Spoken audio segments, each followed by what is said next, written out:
प्राचीन समय से ही आदिकाल के देवों में महादेव शिव की महिमा अपरंपार रही है।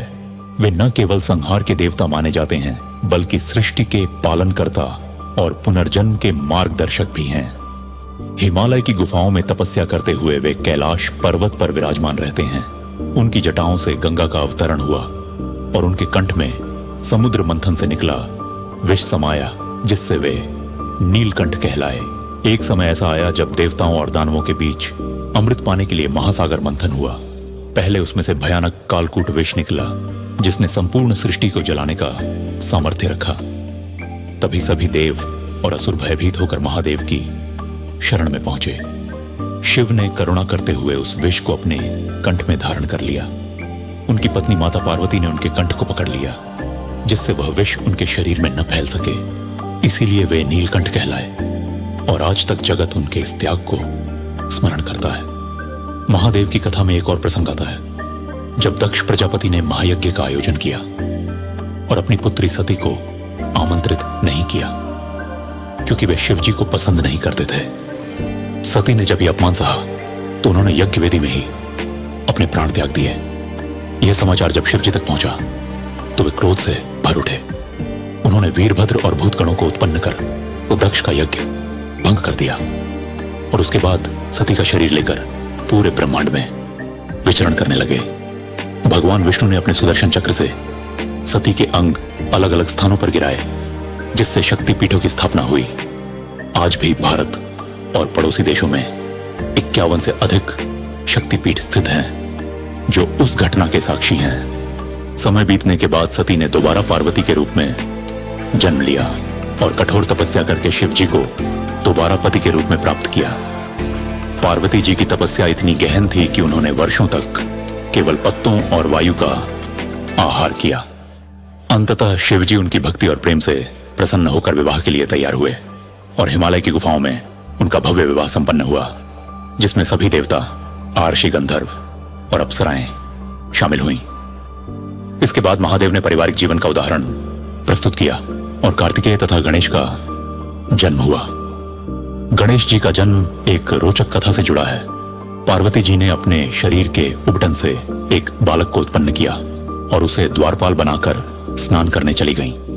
जब शिवजी लौटे और भीतर जाना चाहा तो गणेश ने रोका। तब शिवजी ने क्रोध में आकर उसका मस्तक काट दिया। पार्वती जी का दुहक देखकर शिवजी ने तुरंत एक गजमुख का मस्तक उस बालक के शरीर पर स्थापित किया और इस प्रकार गणेश जी का जन्म हुआ, जिन्हें प्रथम पूज्य देवता माना गया। महादेव की कहानियों में उनके तीसरे नेत्र का उल्लेख भी महत्वपूर्ण है। जब कामदेव ने उन्हें तपस्या से जगाने का प्रयास किया तो शिवजी ने क्रोध में अपना तीसरा नेत्र खोला और कामदेव भस्म हो गए। इसीलिए वे त्रिलोचन कहलाते हैं। महादेव के तीसरे नेत्र का अर्थ है ज्ञान, जागरूकता और सत्य का प्रकाश। इसी प्रकार जब जब अधर्म बढ़ा है, शिवजी ने अपने रुद्रावतार से संतुलन स्थापित किया है। एक कथा के अनुसार जब भस्मासुर ने तपस्या करके वरदान पाया कि जिस पर वह हाथ रखेगा वह भस्म हो जाएगा, तब उसने स्वयं शिवजी पर ही हाथ रखने का प्रयास किया। संकट देखकर विष्णु ने मोहिनी रूप धारण किया और भस्मासुर को नृत्य में उलझाकर उसी को अपने ही सिर पर हाथ रखने के लिए प्रेरित कर दिया, जिससे वह स्वयं भस्म हो गया। इस प्रकार शिवजी की रक्षा भी भगवान विष्णु ने की। महादेव का जीवन केवल युद्ध और संहार तक सीमित नहीं है, वे करुणा और दया के सागर भी हैं। उन्होंने राक्षसों तक को ज्ञान दिया, भूत प्रेत और पशु पक्षी तक को अपना साथी बनाया।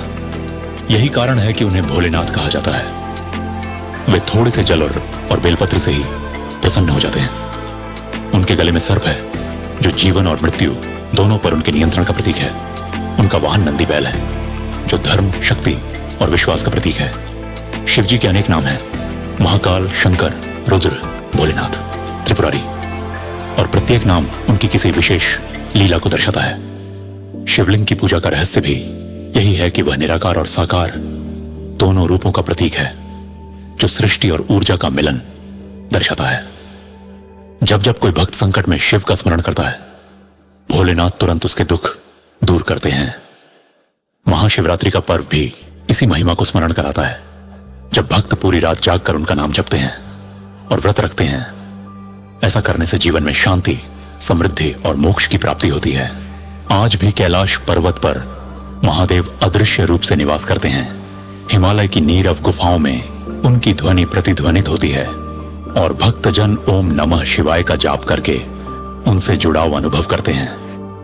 महादेव की कथा केवल प्राचीन इतिहास नहीं है, बल्कि यह जीवन का दर्शन है कि त्याग, करुणा, प्रेम और संतुलन से ही संसार चलता है। यदि हम उनके आदर्शों को अपनाएं तो जीवन से अंधकार मिट सकता है और हर हृदय में शिव का प्रकाश प्रकट हो सकता है। अगर आपको यह वीडियो पसंद आया हो तो लाइक करें, शेयर करें, कमेंट में बताएं क्या आप इस रहस्य को मानते हैं। और हां, चैनल को सब्सक्राइब करना ना भूलें।